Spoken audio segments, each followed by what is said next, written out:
Hello বন্ধুরা, good morning, শুভ সকাল। তোমরা কেমন আছো? যে যেখানে আছো আশা করি সবাই ভালো আছো, খুব সুন্দর আছো।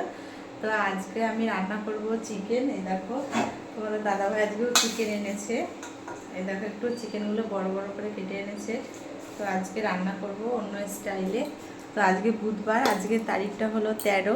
তো আজকে সম্পূর্ণ ব্লগটা তোমাদের সঙ্গে শেয়ার করব। তো দেখো, এইদিকে দেখো বন্ধুরা, ভাতটা প্রায় হয়ে গেছে, হয়ে এসেছে। তো ভাত বসিয়ে দিয়েছি, আর একটু হবে। আর এইদিকে দেখো, এইদিকে চাল কুমড়ো কেটে নিয়েছি, চাল কুমড়ো দিয়ে আর এই চিংড়ি মাছটা রান্না করব, চিংড়ি মাছ দিয়ে চাল কুমড়ো দিয়ে। আর এই দেখো আলু কেটে নিয়েছি, সব মশলা টশলা রেডি করে নিয়েছি, যা যা দরকার মাংসটা রান্না করার জন্য সব রেডি করে নিয়েছি। তো চলো দেখতে থাকো।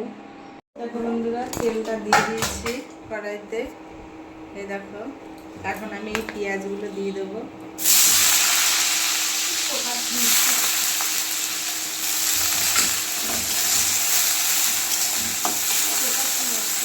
তো বন্ধুরা, পেঁয়াজটা ভাজা ভাজা হয়ে গেছে। এর মধ্যে আদা, রসুন আর একটু পেঁয়াজ বেটে দিলাম এর মধ্যে।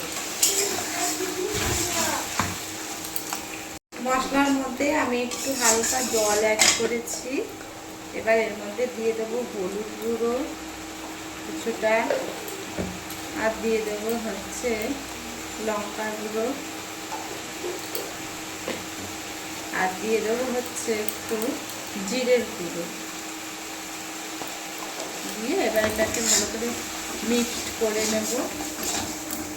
দেবো কিছুটা লবণ, ভালো করে এটা কষিয়ে নেব সুন্দর করে, হালকা আঁচটা করে দেব। মশলাটা প্রায় কষা কষা হয়ে গেছে। এখন আমি এই চিকেনটা এর মধ্যে দিয়ে দেবো।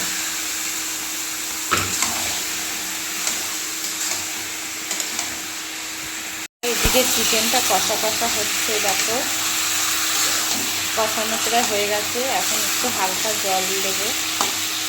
তেলটা গরম হয়ে গেছে, এখন চিংড়ি মাছগুলো দেবো। বন্ধুরা দেখো, চিংড়ি মাছটা ভাজা হয়ে গেছে, এখন তুলে রাখবো। এই দেখো, এখানে প্রায় কষা কষা হয়ে গেছে চিকেনটা। আমি একটু জল দিয়ে দেবো, একটু জল দিয়ে দিলাম সামান্য মতন। এবার এর মধ্যে আলুগুলো অ্যাড করে দিলাম। আলুগুলো দিয়ে সামান্য একটু ঢেকে রাখবো। খুলে দিলাম, দিয়ে এখন আমি এই চিংড়ি মাছগুলো দিয়ে দেবো। বন্ধুরা, রান্নাবান্না কমপ্লিট হয়ে গেছে, এখন আমরা খেতে বসেছি দুজনে মিলে। দেখো ভাত বেড়ে নিয়েছি। তো আমার ভিডিও তো সালাদ জাত। বন্ধুরা, রান্নাবান্না কমপ্লিট হয়ে গেছে, এখন আমরা খেতে বসেছি দুজনে মিলে। তো আমার এই ভিডিওগুলো যদি তোমাদের ভালো লেগে থাকে তাহলে অবশ্যই একটু লাইক কমেন্ট শেয়ার করে দিও, আর অবশ্যই একটু সাবস্ক্রাইব করো, অবশ্যই সাবস্ক্রাইব করো। টাটা।